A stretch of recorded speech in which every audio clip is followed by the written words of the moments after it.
The Signal Oil Program, The Whistler.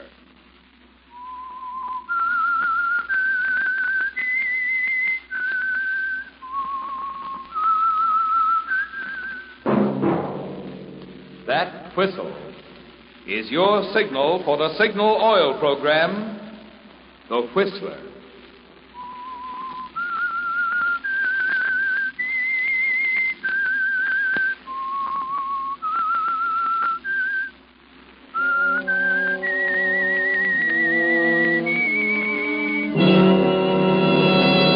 I am the Whistler, and I know many things, for I walk by night.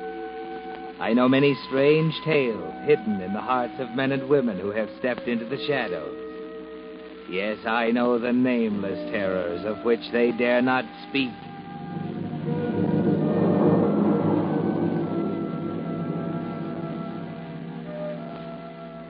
Yes, friends, it's time for the Signal Oil Program, The Whistler. Rated by independent research, the most popular program on the West Coast. Remember, let every traffic signal remind you, with new Signal gasoline, you do go farther than ever. Look for the familiar big yellow and black circle sign that identifies those popular Signal service stations in 7 western states from Canada to Mexico. And now, the Whistler's strange story, The Thin Line.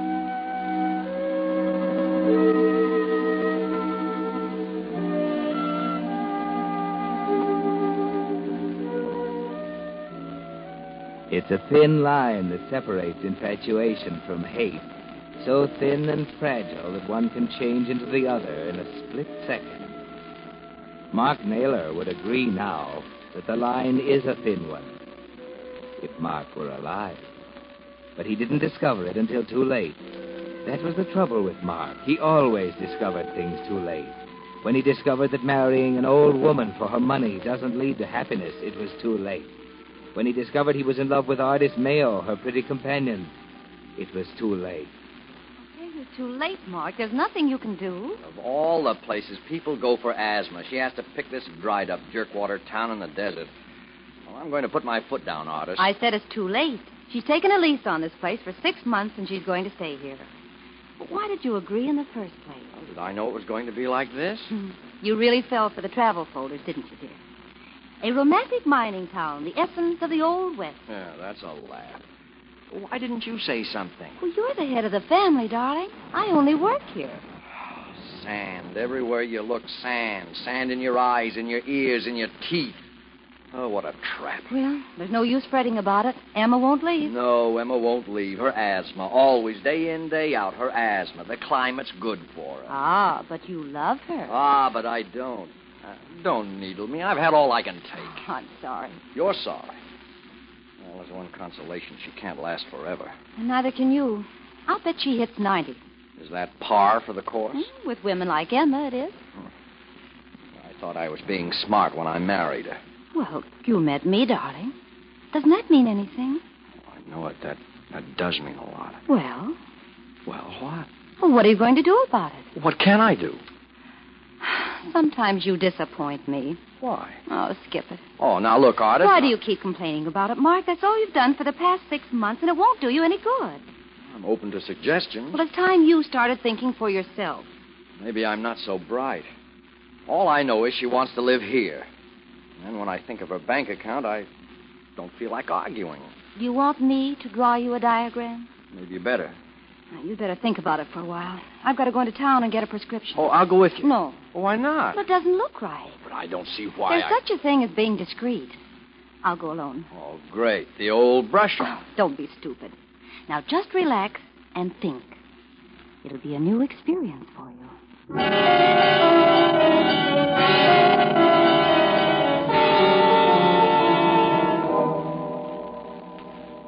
Artis has given you something to think about, hasn't she, Mark? That's the way Artis is, always suggesting, never coming right out with a flat statement. And there's something about her that makes you listen. Maybe it's the way she handles those foreign-looking eyes. Maybe it's the way she walks, the graceful, capable way she does everything. Maybe it's just because she's Artis Mayo and she can twist you around her little finger. She is beautiful, isn't she? Maybe that's it. She's such a complete opposite of Emma, your wife. That you, Mark? Yeah, it's me. Where have you been? Out riding. Alone? Well, who would I be with? Oh, you've been riding a lot lately, Mark. What else can you do in this blasted country? Oh, why do you talk like that? You know what upsets me? With my asthma... I thought this nothing... place was supposed to fix your asthma. We haven't been here long enough. You talk about me being unreasonable. You want me to stay here and rot just because you can't catch your breath once in a while. Mark, we've been over all this before. I'm going to stay until I've given the place a fair trial. Well, that could be years. You know what it's doing to me, don't you? Mark, I'd give in to you if I could. But I can't stand living along the coast. You know that. I wonder. You wonder what? I wonder if your asthma is the real reason we left California. There's no community property law in this state. Mark, how can you be so unfair? Well, I'm ill. I am, too. I'm sick of this place. And sick of me. No, I didn't say that. But you think it, don't you, Mark? Now, what are you trying to do? Put words in my mouth? Mark, when we were married, I realized that it wasn't a normal thing to do. But you really seemed sincere when you told me that you weren't the type to be happy with a woman your own age. So I went through with it. But now everything's changed. You're disagreeable and unkind. Well, I'm irritable because of this filthy country. Look at this place. Nothing but sand and heat. And nights with no sound but that wind. And you suffer because I go off the handle once in a while. There's more to it than that. Oh, now what? You said you were out riding alone this afternoon. You weren't telling me the truth, Mark. You were riding with Ardis. You've been riding with her quite often. You've fallen in love with her, haven't you? Now, in a way, I suppose it was my fault. I should have known better than to hire such an attractive girl as a companion. Look, I don't want to talk. You've got to talk about it. Our marriage was a bargain, Mark. You owe me something, too, dear, in return for a promise of security. A promise that when I go, you'll have everything. I'm not kicking about our marriage, Em. It's just living here that's driving me crazy. I doubt it. You were conscious of her while we were living in California. I've been hoping that it was one of those affairs that would die out, but it hasn't. And I've lost your companionship. Oh. You've made me feel miserable and undignified. You made me feel as though I don't want to go on living. Now, don't go into hysterics. Oh, how can I help Well, it? just take it easy. All right. If it'll make you any happier, I'll stop riding with Ardis. It's going to take more than that, Mark. There's only one way to straighten out this situation. I'm going to let Ardis go. You can't do that. It's the only way to settle it. And nothing is going to change my mind. I think what you're doing. Ardis is... Oh, what's the matter? Don't you trust me? Can't you take my word? No, Mark. I don't trust you. I'm doing this for my own peace of mind. Well, I won't hold still for it, Em. It isn't fair to Ardis. Oh, why can't you be sensible? Why can't you... It's no use, Mark. I'm letting Ardis go. And if you don't like it, you can go too. All right. All right, I will. Mark, you don't mean that. I'm in love with Ardis. I may as well admit it. If she goes, I go. Mark, how can you be so cruel? How can you be such a stubborn old fool? Oh, get out. I don't want you near me anymore. Oh, get out.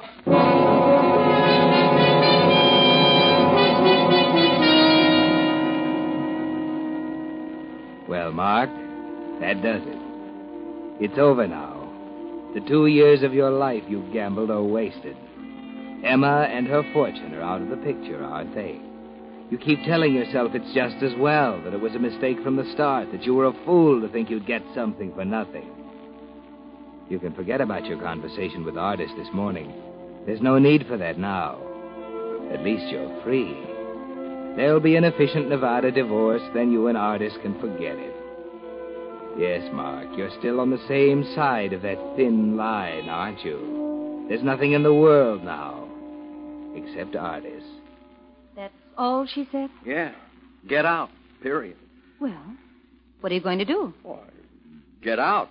What do you think? Well, it seems rather foolish.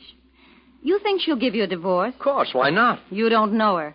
Listen, Mark, she'll hang around your neck until the day she dies. Wait a minute, Artis. Don't argue with me, Mark. I know her like a book. Look, if you're talking about the money, I don't care. Well, I do. You know, Mark, Emma's a very unhappy woman. She suffers a lot, and, well, in a way, it would be a blessing if...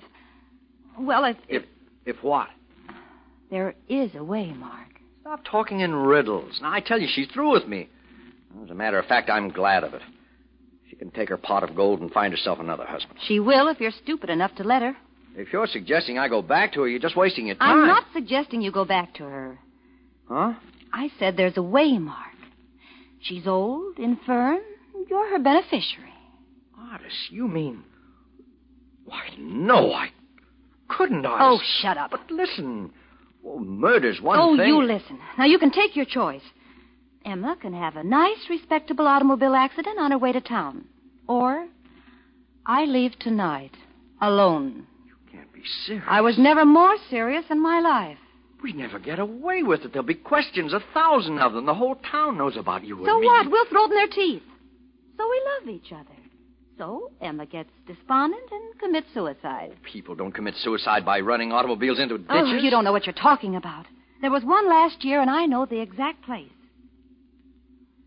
All right. What is it, Mark? Is it Emma or me? Well, Artis, well, give me time to think. There's no time to think. But killing her, All right. Goodbye, Mark.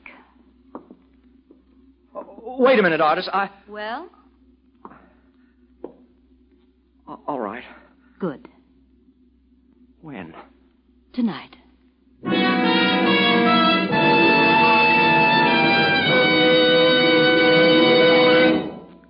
With the prologue of tonight's story, The Thin Line, the Signal Oil Company is bringing you another strange story by The Whistler. But now, what's the latest information about that new car you've been waiting for? Well, due to various reconversion problems, instead of the 500,000 new cars manufacturers had expected to produce by now, only 75,000 were actually made. You know what that means. That old car will no doubt be with us much longer than we counted on. It's going to take much better care than cars ever needed before if parts that have already gone so far must stand up under still more mileage. Just lubrication won't be enough. It'll take expert lubrication by a man who knows cars and is conscientious about getting every part, giving it its full share of the exact lubricant it needs, and never missing a single one. And where can you find such a man? Why, right at that friendly station in your neighborhood, wearing Signal's yellow and black circle sign. You see, because your Signal dealer is in his own business, he has naturally made car care his specialty. And because he wants to stay in business permanently, he does the kind of job he's proud to stand back of. The kind of job that will keep you his steady customer. That's why your Signal man is a mighty good man for you to know now, when you really want your car to go farther. And now, back to the Whistler.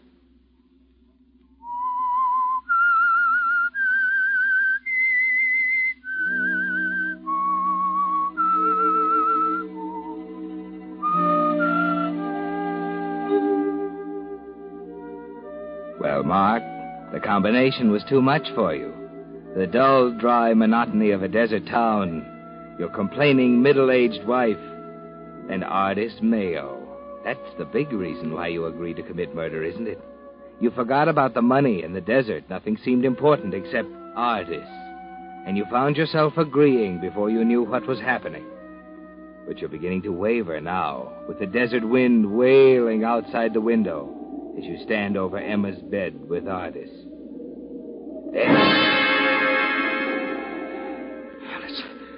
It's over. Listen to her heart. Yeah. She's alive, still beating. Well, let's get her out of here before she comes to. Wait a minute, Artis. No, we're not going to get away with this. They'll catch up with us. I tell you. Shut up, Mark. I know It's too they'll late catch up now. with us. I Get a can't, hold of Artis. yourself. I can't. You are going through with this. Do you hear me? Come on now, help me. All right, Artis.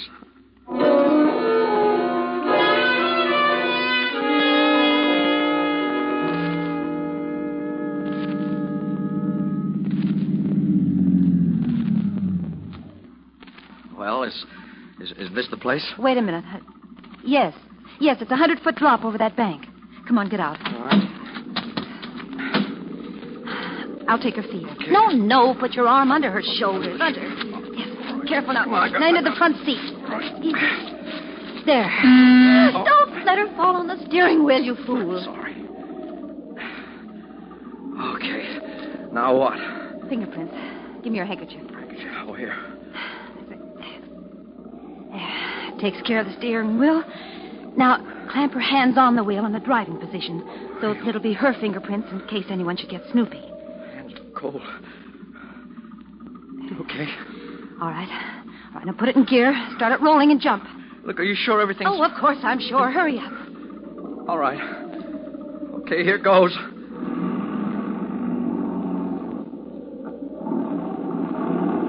All right, jump.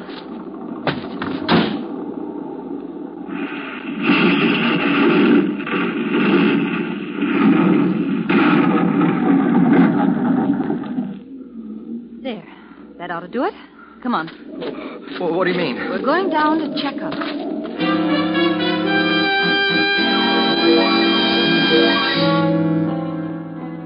A very thorough girl, isn't she, Mark? The car is deep in the gulch. The one light still burning shows that. And you scramble down to it. The wreckage is quite satisfying, isn't it? And inside it is Emma Naylor. How about it? She's dead, all right. It's quiet down here, isn't it? Don't have that blasted wind whipping around. Let's go back. Where? To the house to phone into town and inquire about Emma. She's been gone a long time, and we're worried about her. Then we come back here and we find her. We find her? Why not let them find her? With the ground full of our footprints up on the road and all around the car? Oh, no, Mark. We do the finding. Never thought about that. Guess I better let you run things, hadn't I? That's a good idea. Oh, and Mark. Yeah? I'll be staying at the hotel for the sake of appearances. Well, but when can... That's going to take time, Mark. There'll be an autopsy, an inquest, and then, well, maybe in 6 months or so. Yeah. Look, Artis, I'm sorry I busted up on you. I guess you're right after all. It wasn't so tough at that.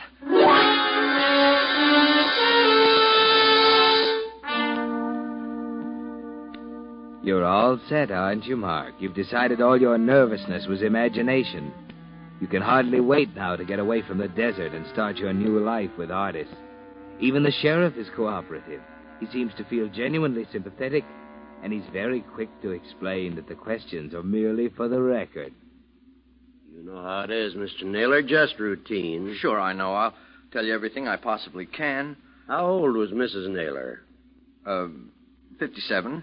I believe you said she came here for her health. That's right. How long had you and Mrs. Naylor been married? 11 months. Did you know her very long before that? About a year. Year. How'd you happen to meet Mrs. Naylor? Well, I was selling burial plots, and she was one of my prospects. You didn't continue with that line of business, did you, Mr. Naylor? Well, no. After we were married, my wife wanted me to devote all my time to her. I see. Now, Miss Mayo, how long were you in Mrs. Naylor's employ? Oh, it must have been about 5 months. You were working for her before she came here, then? Yes. Have you always done this line of work, Miss Naylor? Oh, I've done it for quite a while. How many other people did you work for before you were employed by Mrs. Naylor? Oh, there were several. Are you married, Miss Mayo? No, I'm not. Have you ever been married? Yes, I'm a widow. Well, I guess that'll do for now, folks. Well, you'll probably think up something else for us later on. Yeah. You'll probably be finding me quite a pest. But you know how it is. Oh, sure. We know how it is. Well, I better be getting back to town. I'll see you later, folks. Goodbye. You never told me you'd been married. Never occurred to me to tell you. Well, I thought I knew everything about you. This is a new slang. Oh, you're not going to pout about it, are you? You never told me you were a tombstone salesman. I sold burial plots. What an intriguing way for Emma to meet her future widower. Don't kid about it. I'm in no mood for Oh, jokes. stop fretting, Mark. Everything is going beautifully.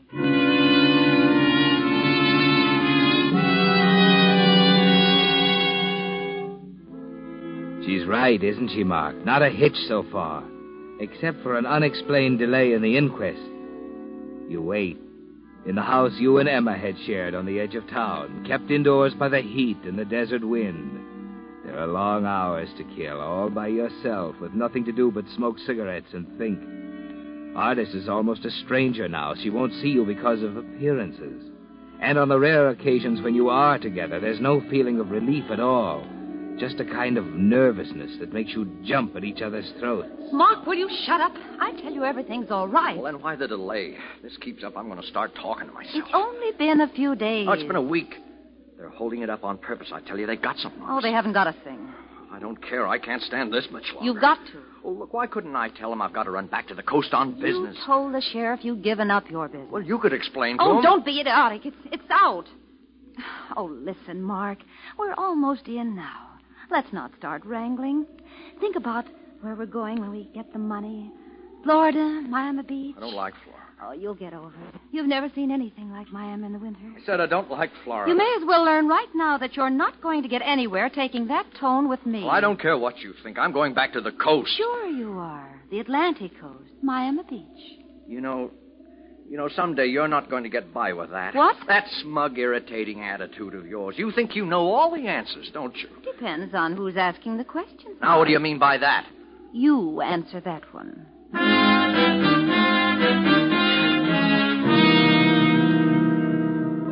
Yes, Mark, the line that divides infatuation from hatred is a fine one.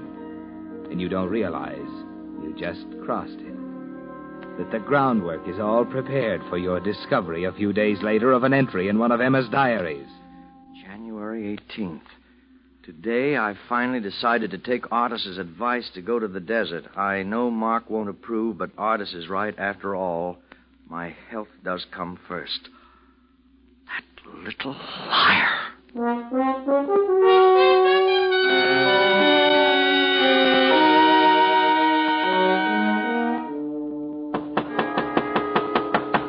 Who is this? Mark. Oh, don't knock the door down. Just a minute. What's the matter with you? I told you not to come here. Close the door. Now, wait a I minute. said close the door. Now go on, sit down. I want to talk to you. Why are you looking at me like that? Go on, sit down. All right, since you're an expert on questions and answers, how about this one? Whose idea was it coming to the desert, yours or Emma's? What's that got to Shut do up. with... It has everything to do with it. It means you had the whole works planned before we left California. You figured me for a sucker, didn't you, Artis? Yeah, you had the whole picture. Convincing Emma to come here, knowing it'd make me willing to kill her after kicking around in the sand and heat for a few months. but Don't argue with me. It's all there in Emma's diary. What do you mean it's in her diary? I mean, there's enough foundation for some pretty solid guessing. You even had the community property law figured out, didn't you? Yeah, back there, I was legally entitled to half her income. Here, I don't get a dime.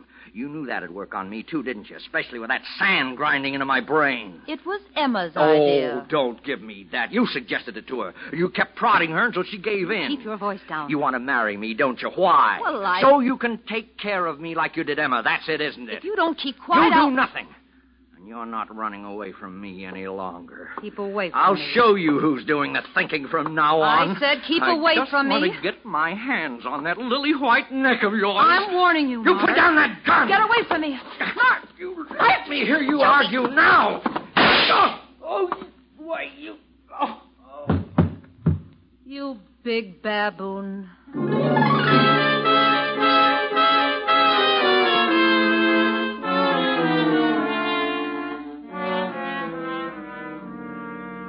So it didn't work out, did it, Mark? The thing got a little too complicated for you.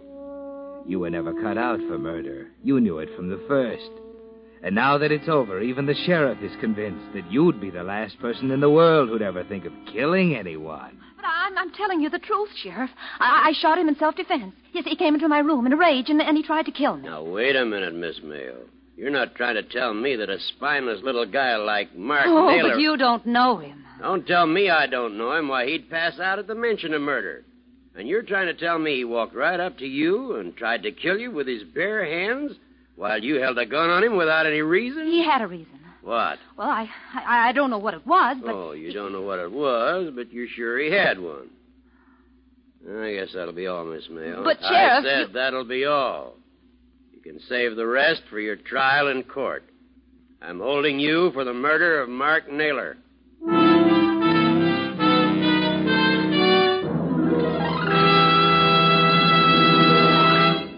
Whistler will return in just a moment with a strange ending of tonight's story. Meantime, let me ask you a question. Why do you suppose it is that the new 1946 cars are putting so much emphasis on more miles per gallon of gasoline? Is it because folks today are interested in making dollars go farther? Well, yes. But even more, they're interested in the reasons back of that mileage, the improved engineering, the higher compression, and better carburation that make the new cars go farther on each gallon. And there you also have the reason why Signal Oil Company is so proud to announce that you now go farther than ever with new Signal gasoline. You see, that increased mileage is the result of power, amazing new power. The same power that gives new Signal gasoline quicker starting, faster pickup, and quieter, higher anti-knock. That's why we say look to your speedometer for the final measure of gasoline quality. You'll find that the super-powered gasoline that gives you peak performance is also the gasoline that now helps you go farther than ever. New Signal gasoline. And now, back to the Whistler.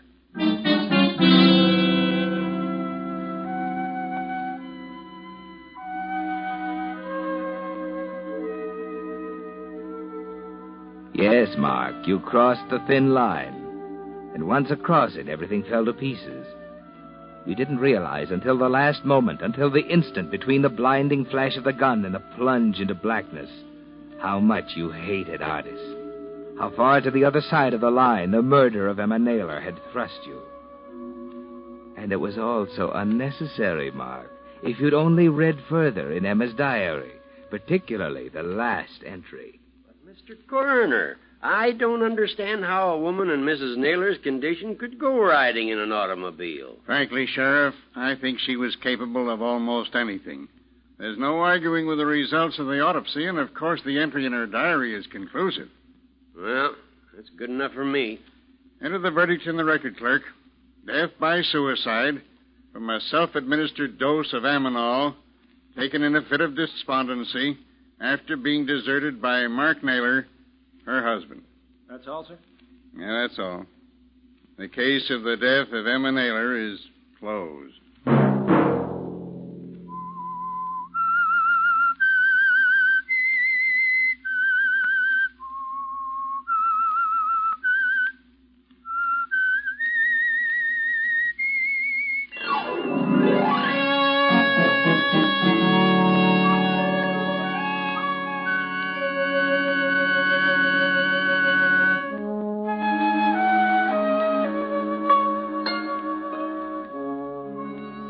Next Monday at 9 o'clock, The Whistler will bring you another strange tale. The Whistler is broadcast for your entertainment by the marketers of Signal gasoline and motor oil and fine quality automotive accessories, and by your neighborhood Signal dealer. This program, directed by George W. Allen, with tonight's story by Buckley Angel, music by Wilbur Hatch, is transmitted to our troops overseas by the Armed Forces Radio Service.